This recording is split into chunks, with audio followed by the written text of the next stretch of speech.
I'm here this morning with Katie Lewis and Matthew Stafford. So Katie has supported thousands of companies to raise investment in the UK and abroad. She's COO at a high-growth scale-up. And what gets her up in the morning is the opportunity to bring people together in a supportive and trusting environment. Matthew is a connector, investor and trusted counsel to entrepreneurs around the world. And together they are the co-founders of 9others. And they've personally hosted hundreds of meals with 9others. Following their leadership, hosts around the world have also held meals with 9others in places as diverse as San Francisco and Yemen, Singapore and Karachi, Sydney and Santiago. So welcome, Matthew and Katie. I should also say you are authors of the book, Find Your 9others, which I have right here, look.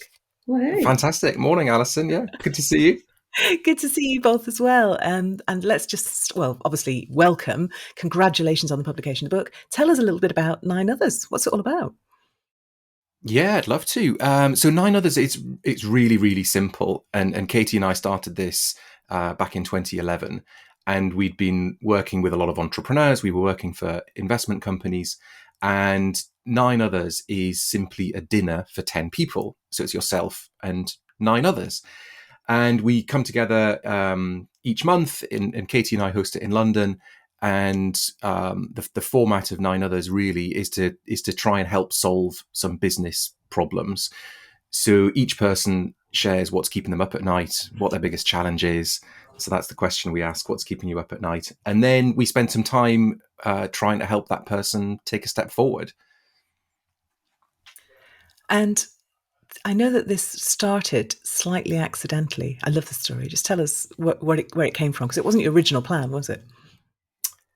It wasn't. So Katie and I had been working together on a project, on an investment readiness project to help entrepreneurs get investment. And we'd run a series of dinners with investors and entrepreneurs. And they were hugely successful. It was fantastic. The entrepreneurs would pitch for a couple of minutes. The investors would ask some questions, and we'd have discussions about their businesses, and then move on to the next person and go around the table like that. And they were tremendous. People loved them, and all of them led to follow-up meetings, and some of those led on to the investors investing in those startups that we brought together as part of this investment readiness program. But then what happened, and what we noticed, was that towards the end of all of those dinners, the entrepreneurs would kind of huddle together in a corner for the last 20, 30 minutes. And it used to really annoy us, and Katie in particular, because you really get annoyed. It'd be like, we brought these people together to talk to the investors and they just weren't doing it. And it was really, really frustrating. But then it happened, we did a bunch of these, and it happens often enough with different combinations of people that we tried to figure out what was going on. And we realized that these entrepreneurs were talking to their peers, to other people who weren't in their business, but kind of understood what they were going through. And they were talking about the everyday business of business problems. And that set a light bulb off above our heads. Go on, Katie, what is it that you love most about those dinners? I love the opportunity where we can bring these people together, and through some very simple approaches, we're able to build trust very quickly around the table. So as Matthew said, we've been able to recognise people when they're at the sort of similar stage. They're often going through so many different challenges and decision-making processes in any one day.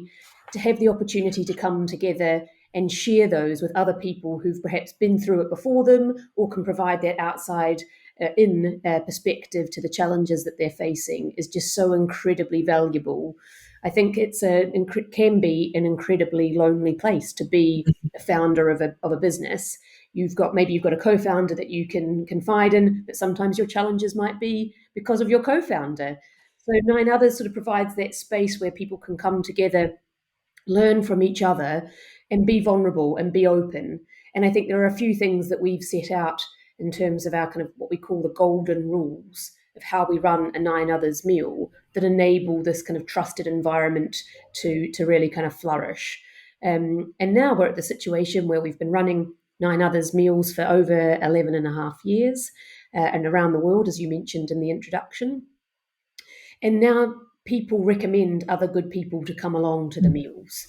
So because they've already heard about the 9others concept, they've perhaps met Matthew or myself out and about in the startup investment world, or they've heard about the meals from other good people who've been able to take benefit and engage with the process of contributing to then have their own challenges addressed, then they're automatically sort of at that kind of starting point. So one of the things we found recently is that now the community fulfills itself. So a lot of the people who come along to the 9others meals have heard about 9others from other people who've attended before, and they're there knowing from their own connections what kind of value that they can be gaining by participating. And I think that's just one other sort of quite unique thing about the 9others approach and how we go about building trust, is that the expectation on everyone attending is that they need to contribute of their own experiences, their own learnings, their own insights and thoughts and challenges to the other group in order to receive value themselves. Yeah, and that was right from the beginning, wasn't it? It's peer-to-peer as much as anything, and the values in that. You mentioned golden rules then, and I'm not going to ask you to reveal the secret sauce, obviously. And give us a flavour of one or two of your golden rules, because that's really interesting. Yeah, sure. So you touched on one just then, Alison, the peer-to-peer. One of our golden rules is that at 9others, there's no hierarchy. Everyone around the table, irrespective of how long you've been involved in building your business or as a founder, is there as an equal contributor to provide value back to the other people at the dinner table. So that's one we like to work with. Another is that we do host the 9others activities over dinner, and the dinner is always sharing food and sort of a sharing style. That way we find that people aren't then head down looking at their plate, just focused on the meal that's in front of them. Instead, they've got to be considerate of the other people around the table, sharing plates, passing things around, making sure that everyone is sort of, able to partake in the delicious foods that we have on offer. And I think those sorts of things are really important. That provides, again, this links back to the environment that we've developed to build the trust when people walk in the room, so that they're able to, take advantage and make the most of the opportunity of being at the dinner. And Matthew, I guess similar question to you. What personally do you take from those dinners? Well, I think Katie and I have probably learned the most, right? So we've been at every one, and the non-hierarchy thing is probably one of the most important rules, and that goes for us as well. So we are always open to help to share the challenges that we've got and receive all sorts of feedback. But yeah, certainly attending them, we've probably learned the most. And I just love hanging out with entrepreneurs. At worst, we get to go to a dinner with 9 other amazing people. And, these are some of the smartest, most interesting people you can find. And I just love that about 9others. Always, each dinner is obviously unique combination of different people, even though sometimes people come back. Sometimes people come to a few in a row. Sometimes we see people and then we don't see them for sometimes years, and then they come back because they're coming up against more challenges. And I love that. And I just love the unique combination of the challenges that people are facing at the time and the kind of feedback and advice and thinking that they get to hear. It's lovely, isn't it? Because you're kind of co-creating the moment. You have no idea what's going to come up when you get there. And it's like that, was that Heraclitus said you can't step in the same river twice. It's like that, isn't it? Yeah, and I think that was the thing. Like at the beginning, it's in business, you're kind of always trying to predict what will happen. And, particularly I look at businesses and we want to know the strategy and the finances and everything on a spreadsheet and a plan. But I think with 9others, it's so impossible to predict what's going to happen. But we just knew instinctively from the start that if we kept doing this, if we kept inviting people that want to come along and contribute and help other people, then, sometime soon something good would come from it. That's a great attitude, isn't it? Why the book then? Because 9others, we've talked about the experiential nature of that, the fact that you're in the moment with these really specific people at this specific time and place doing this specific activity. And a book is sort of the opposite of all that, isn't it? It's something that's fixed and it goes out and you haven't got that one-to-one face-to-face connection with the reader. I think there was a couple of things. I mean, so once we'd hit 10 years of doing 9others, we thought, come on, we've enjoyed it. We've had some amazing conversations. Each dinner is, it's Chatham House rules, so it's confidential around the table. But there are some incredible stories and some incredible insights that we wanted to get out. So we wanted to tell our story and why we'd done it and the useful things that we'd learned, plus some of the stories from the dinner table. And I think after 10 years, it was just a great milestone, a great chance to kind of check in and say, this is what we've done so far. This is where we've got to. These are the things we've learned from some of these amazing people around the table. And some of them, we tell stories in the book, in a section called From the Dinner Table. So in each chapter, there is, a few anecdotes from people who've been to 9others over the years. And some people, readers might have heard of, but most of them probably not. But they are the important people to share those stories because they're kind of, right in amongst it right now. So it's not a reflective thing looking back through rose-tinted glasses. So I think all those kind of things were important. And, we have run dinners around the world and thousands of people have been to them, but we wanted through the book to bring some of those insights and stories to people who maybe haven't had the chance to attend, or maybe, it's not in their city right now, but we kind of wanted to bring some of the stories and try and be helpful to a wider audience. Yeah, it's the reach and scale of the book, isn't it? Yeah. And I guess I'm going to ask you this, Katie. Did the process of writing the book surprise you at all? What did you notice? So I think the thing that surprised me most was the amount of time it took to write it. I'm less surprised, probably. No, you're probably surprised.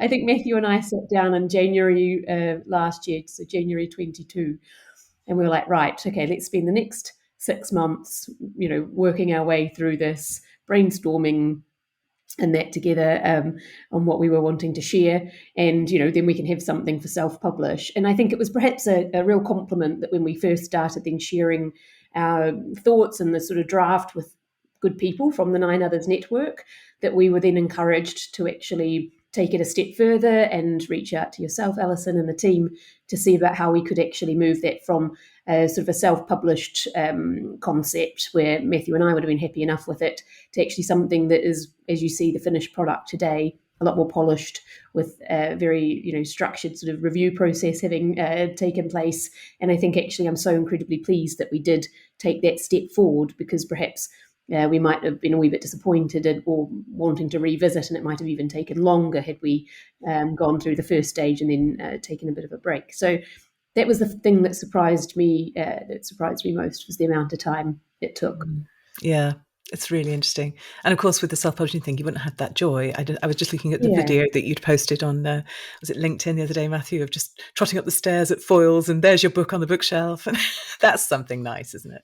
It was great. It was really, really good to see. Yeah, I've seen it in 2 bookshops now, and it's just such a delight. I think I was nearly more excited or more, I don't know, it's difficult because they were both amazing highlights. But, when we first got the box of books, and Katie and I opened them and started signing some copies because we did a launch party. I mean, that was an amazing moment. But actually walking into Foyles, and there's dozens of other people around, and I can walk up to the shelf and there's dozens of strangers wandering around, and they're wandering in front of my book, and it's on a real bookshelf in a real bookstore. It was quite a moment. Yeah, and I love that you did that author thing of turning it face out. So I think also, if I could just add one other, I suppose, surprising and delightful moment is Matthew and I were talking as we built up to the launch of the book, and as then we started sharing it with some of the pre-read people. The feedback has just been amazing, and I think obviously that's lovely from our community, and I think hopefully the next phase of that feedback will come from people that we don't know, and for them to be able to take benefit from what they've read of our insights.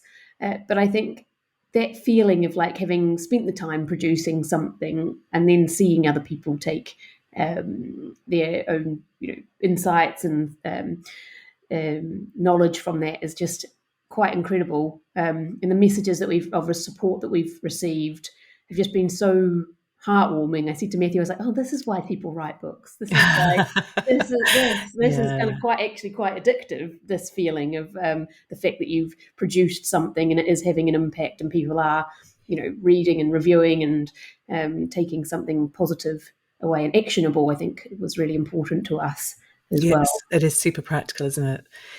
How does working together as authors differ from working together as co-hosts and co-founders? Not sure that it does it, Matthew? No, I was going to think it's quite the same.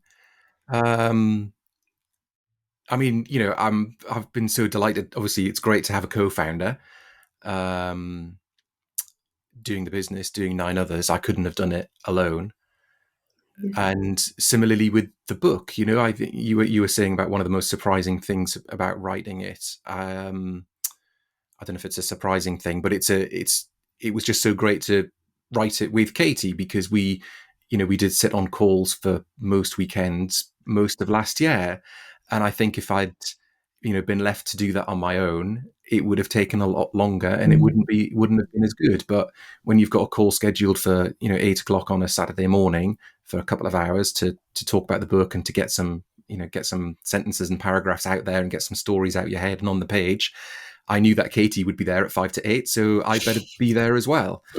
And I think that's the same as doing the dinners, the same as hosting the dinners. We've been doing this for nearly 12 years and it's wonderful and we love it. But like any business, there are ups and downs.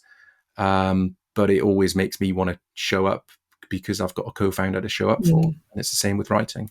Yeah. That definitely made it, I think, a lot easier than perhaps some people might face with doing it by themselves. Because likewise, obviously, the feeling is very mutual from myself to Matthew as well as a co-founder. And I think, that time together was just actually also so much fun. We were able to relive these moments and, revisit some of the different stories and the people and the journeys.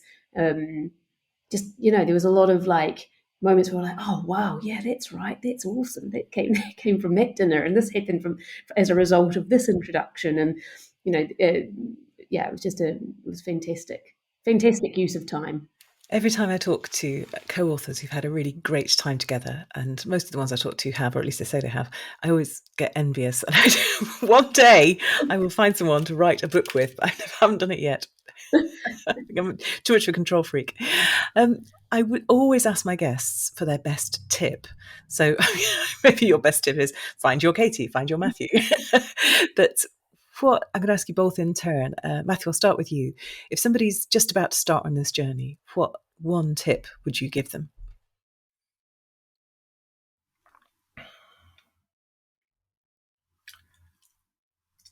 I think take a long-term view over it. I think, like Katie was saying earlier on, it does take longer than you think.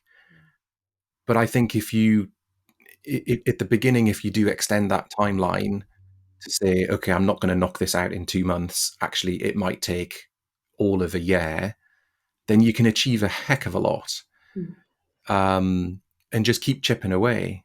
You just do a little bit every weekend or a little bit every day or a little bit, whenever you can, have that kind of regularity to it.